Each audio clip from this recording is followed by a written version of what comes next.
The board reached the decision that we did tonight in accepting the mutually agreed upon decision to sever relationship with Dr. Ray. It was initiated by Dr. Ray.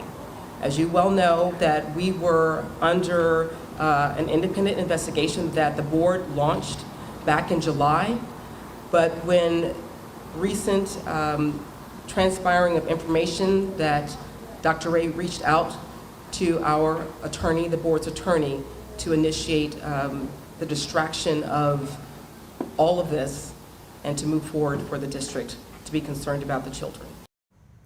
Board members say that Joris Ray has resigned.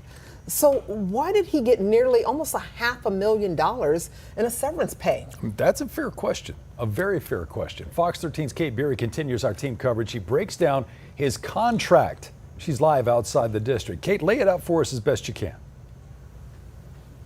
Daryl, I have a copy of Dr. Ray's contract right here. This is Section 14, which concerns termination of contract and severance terms. And if we zoom in to Section A, mutual agreement of the parties, we don't see anything concerning severance pay, which seems to imply that if he quits, he would not walk away with any money. Yet still, the ex-superintendent is walking away with nearly $500,000. That begs the question, why did they give him any money if this is a mutual agreement? Plenty remains uncertain tonight, including the details of that investigation, but the district's lawyer insists they were following his contract as it was written.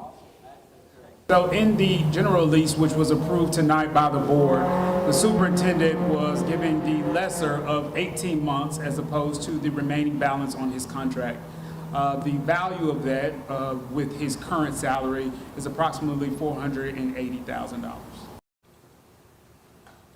And board members are standing by this. They say this severance pay was in his contract. We have plenty of questions, but we were only permitted 2 per media outlet at the news conference. You can be sure that we will ask the district those questions and yours tomorrow on Fox 13 throughout the day and on Good Morning Memphis. Back to you, Daryl. Yeah, we'll need that, Kate. Thank you, because I think a lot of people are still waiting for clarification on how this all works.